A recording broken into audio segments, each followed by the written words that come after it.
Howdy y'all, and welcome to the 529 subscriber special, and oh boy does it feel great to be able to say that because it's been a long time coming, and it's finally here.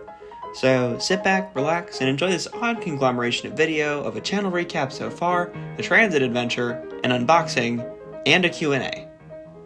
First off, I wanted to thank all of you for the support of the channel so far. It's been awesome to see this channel gain some traction since I started it back in April. Since then, I've been on tons of transit adventures on the East Coast, and even a couple out of the country, one of which has a video already posted. Y'all are responsible for this channel reaching 529 subscribers, and I'm extremely grateful. It's been quite the ride, quite literally, and I've ridden Amtrak, the DC Metro, Loudoun County Transit, Roanoke's Valley Metro, Hampton Roads Transit, WADA, PATCO, SEPTA, the Fairfax Q, MARC, VRE, Blacksburg Transit, and other agencies on whose lines I haven't yet released any videos. Some Richmond and a bunch of Baltimore content is coming. I've come to really enjoy making videos, and I plan on continuing to do so. I'll be visiting a major US city later this month to ride its extensive transit network, and I'll share a little bit more on that later. I'll even say this, I'll be living outside the US to study abroad for a little under half a year next year, so keep watching the channel to find out where I end up. It's gonna be, at least in my opinion, pretty exciting. And as promised, there will be some unboxing. I did two separate ones actually, so they're going to be sandwiched between different sections of Q&A. And in between relevant shots to the answers I'm giving, inspired by a comment from my fellow transit YouTuber Dan Hominem, I'll also be showing a 29-stop bus journey on the HRT 106. How appropriate. So we'll start off with some Q&A. First off, Piplup James asks, "Congrats for meeting 529. I just saw a post that over 40 now former HRT buses were sold off, including most of the original 2000s, 3000s, probably the last of the 4000s, and all the Novas. Which kind of buses will you miss the most? Mine will be the Novas." So to answer that, I'll first start off with the fact that I'm around Northside routes much more often, and we definitely don't have as much variety up in Newport News and Hampton. It's Gillig, etc. So I guess I'll say, despite never having ridden them, the Novas, because it'll be kind of sad to lose some of that diversity of equipment being used on the routes. Yeah, I'm used to already seeing just Gilligs, but I at least like knowing the fact that south side there are some more interesting things that are running, but it'll be sad to see them go. Second, question from Gabi Exists. What city has better light rail? LA, San Diego, or San Francisco? So that's a hard one for me to answer. I've had no first-hand experience with any of them, but I've definitely come across some videos of these systems in the transit corner of YouTube. San Francisco seems cool, but so does San Diego. LA just kind of seems average. I know it's probably a hot take to some people, but I think LA should definitely have more heavy rail, so it's hard to say which is better. And of all of the above, I think I'd say San Francisco, just because of the diversity of transit modes the city's light rail connects to. It also seems like San Francisco has a more comprehensive and interesting transit network compared to LA and San Diego, but then again, I've never been to San Francisco, so I really can't speak from first-hand experience. I do hope to ride these West Coast systems someday, though. If I ever get out there, visit San Francisco, Los Angeles, that would be cool. The next question is from 112112. What are your favorite light rail, heavy rail, and regional and commuter rail stations? That is a good question. So, for light rail, it's definitely Laclede's Landing Station on the St. Louis Metrolink. It's built into an old bridge, and I love it. It's also got some great views of the Gateway Arch, and I wish I had filmed more when I rode that system, but those were my pre-YouTube days, so maybe I'll have to go back someday. For heavy rail, I love the DC Metro, but it is pretty repetitive. So any of the underground waffle design stations are pretty cool, but again, they repeat. So L'Enfant Plaza is cool just because it's huge. But if we're going for less standardized designs, this becomes a harder decision. Baltimore has some cool subway stations like Lexington Market, State Center, and Johns Hopkins, but they have a very 80s retro vibe to them, and they're all unique, unlike in DC. On the other hand, 5th Street Independence Hall on Philadelphia's Market Frankford line is also pretty neat. They've cleaned it up, it's super neat, has a lot of historical exhibits on the walls, and it's just kind of neat. So yeah, it's really hard for me to choose a favorite heavy rail station, so I can't pick one. Regional rail is a different story, however. I do have at least two stations that are my favorites. So it's either going to be München Hauptbahnhof or Marienplatz on the Munich S-Bahn. Both are really cool stations right in the heart of the city, with connections to other lines. And München Hauptbahnhof was my first experience with a Spanish-style solution platform, as the onboard announcement said, in German, to exit right unless you were going to use the elevator, and if you wanted to go to the elevator, you had to exit left. And this was my first ride on a German train. I was alone, and I wasn't as far into my studies in the German language as I am now, all of which led to me being confused and just following where most of the other passengers were headed. It worked out in the end, and yeah, the German S-Bahns are just pretty cool, so I think either of those two stations could be my favorite for regional rail.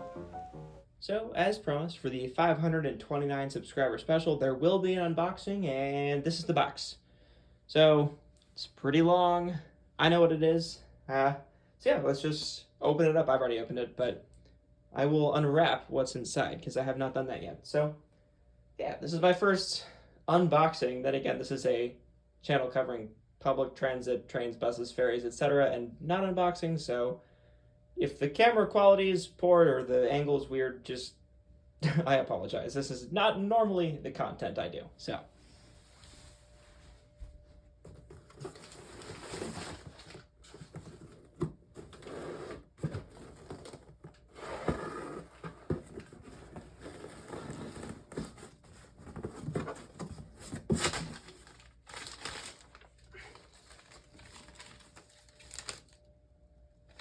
Alright, so, I'm sure some of you know what this is, but you may know WMATA and their metro store has been selling pylons.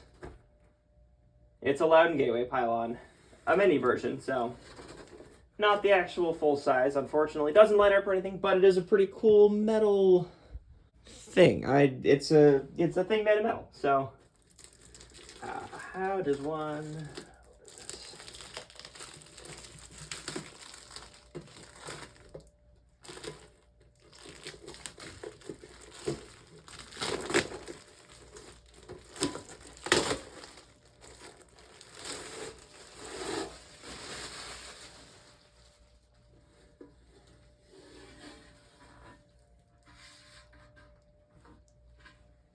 So, let's try to find a good angle for this.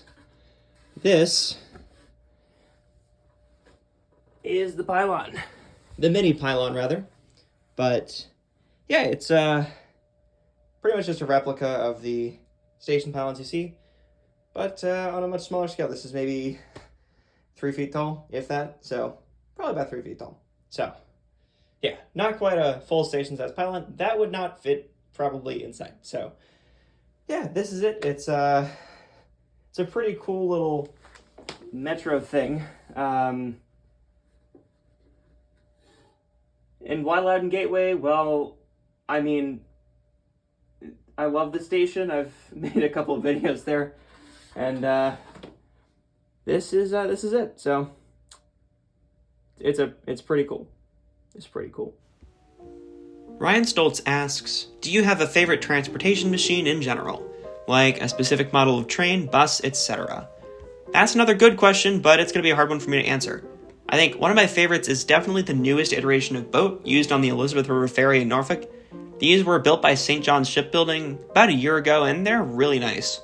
For trains, it might be the Kawasaki B4 cars used on Sept's Broad Street line, but it is always nice to head back to DC and ride a 3000 series car on the Metro. They just bring a sense of familiarity. And it's the same with Gilligs, used on Hampton Roads Transit's North Side routes.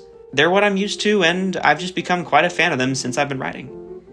Next, from Tyler Alberico, we have walk the entirety of Route 29.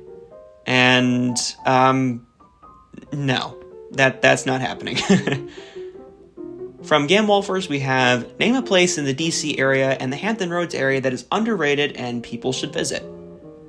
That is going to be a long-winded answer, so sit back and just take it all in, I guess. So, for DC, I definitely have a few, so I'll rank them from more touristy to less touristy. And you're going to find that I tend to go for more budget-friendly things. I like to save money. I am in college after all, so... First off, the old post office pavilion in downtown Washington, D.C. It's right off the National Mall and provides excellent views of the city. You can see the White House, the Washington Monument, the Capitol Building, and more from the top of its tower. and it's kind of a hidden gem in downtown. Probably partially because it's hard to find, like really hard to find. You enter through a subtly marked door in the lower level at the back of the Waldorf Astoria Hotel, and then walk through basically what's the basement of the hotel, and you enter right across the street from the entrance to the Federal Triangle Metro Station.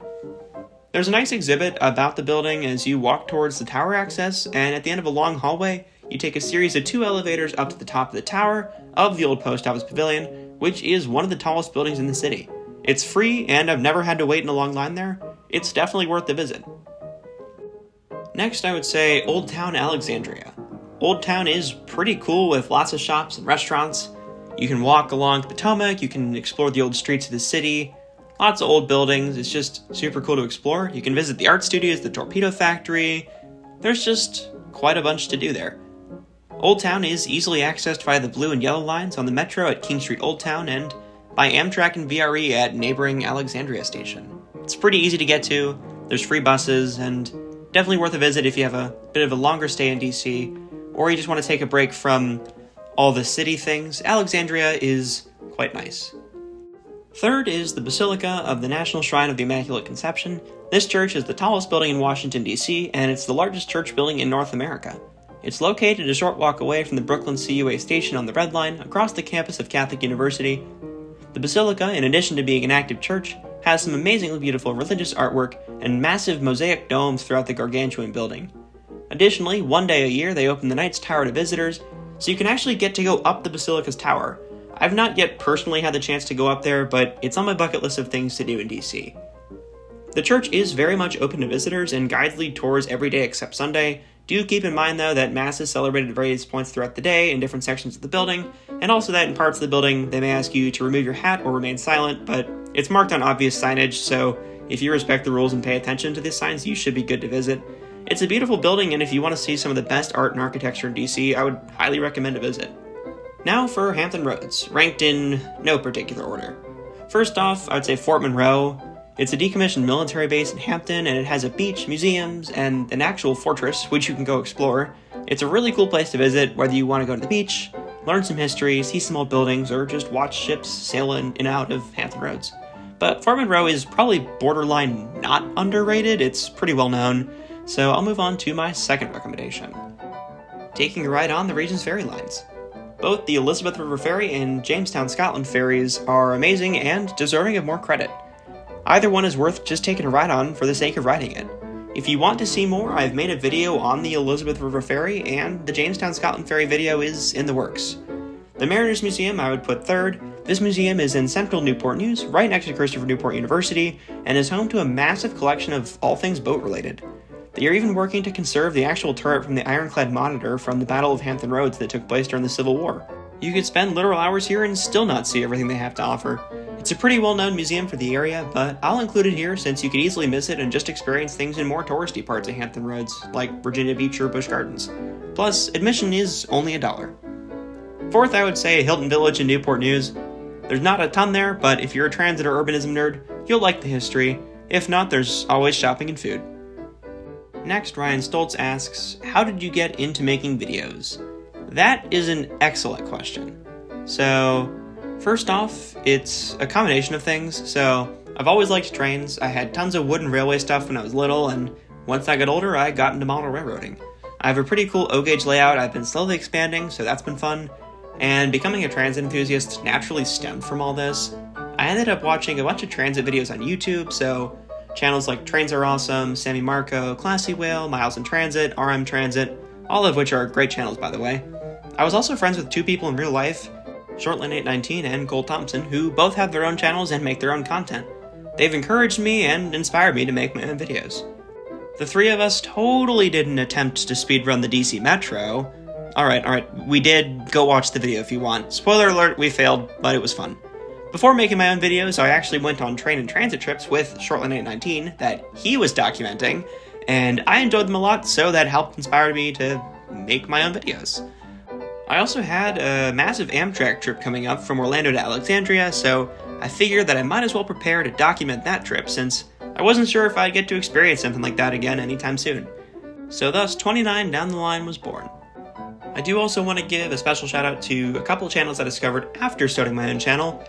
First off is Dan Hominem, who I met in person during the 2K Last Ride event from the DC Metro back in October, and that was just a super event overall, but it was cool to be able to collab, do some voiceover for his channel, and his videos have just been super cool to watch, super cool that we make similar videos in a lot of ways, and it's also been fun having an unofficial rivalry to see who can get the most subscribers fastest. But it's all in good fun, so I've definitely enjoyed it. I also wanted to mention Tyler Alberico, whose channel I discovered after starting my own channel also, but he's made some videos on Newport News, so it's just been cool to see those and have that connection to the same area. And his videos are extremely well made, and that quality has definitely been inspiring to me to, I guess, want to make videos. I watch his stuff and I'm just like, I want to make a video now. So thank you to both Dan and Tyler for, I guess, helping to push me forward and wanting to keep making videos. Next is a question from Dan Hominem. So he asks, what is the 29th station on which line? So I could take this question in about 29 different ways, but I will just start with the DC Metro because it's something we're both pretty familiar with. And the only DC Metro line to even have 29 stations is the Silver Line, so depending on which way you're going, it's either Reston Town Center or Stadium Armory. And you did inspire me to film a journey lasting exactly 29 stops on HRT, so that's the Hampton Roads Transit bus I've been riding in the background of this video, and it just so happens that that bus dropped me exactly where I needed to be to film for another upcoming video that's proving to be quite a massive project. I'm talking hours of filming, but the filming is almost completely done, so more on that later. So you're getting a little 2-for-1 thing here because I have another thing that I have not shown on the channel. It's been unboxed, so to say. I've already opened it, but this other thing, this cylindrical package, so it's another Metro thing. Feel free to guess what it is, but you'll find out in like 30 seconds, so.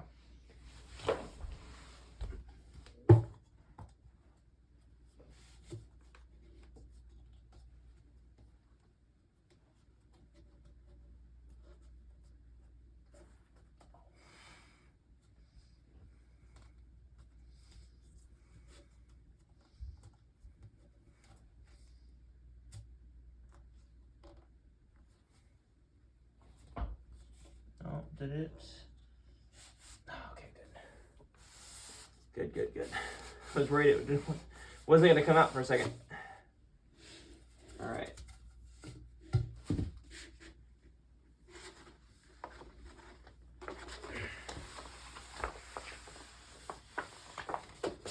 Stay open.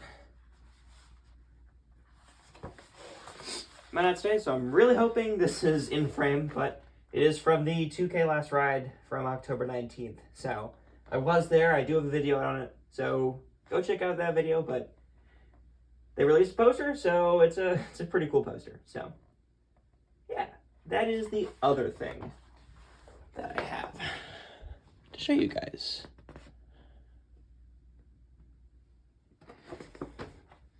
Not sure where I want to hang this yet. We will figure it out. Same thing with the pylon. Not sure where I want to hang it, so. Next is another comment from Tyler Alberico. So he says, congratulations. Here's my question. If there's one key message you'd like everyone to hear about public transportation, what would it be? Great question. I would say that transit is simply the most efficient way to move the most amount of people. I think it's actually a way in the long run to get out of endless highway spending and building and expansion projects, which can just drain money like crazy. And adding one more lane might fix things for about 2 minutes before people realize there's another lane and more people drive, causing traffic to get worse. And rail transit in particular allows for easier capacity expansion than highways. Trains are full, just send another one out on the line. Highways backed up, sorry, you just gotta deal with it. And I think economically it makes more sense to spend money on transportation projects that will provide long-term solutions and efficiency, rather than doing quick fixes on roadways now and then. And this ain't to say that I think highways are bad. They're certainly not always, and they can provide some real benefits, but they don't belong in our downtowns. Destroying and disconnecting neighborhoods has left scars in our cities, and it's really sad to see.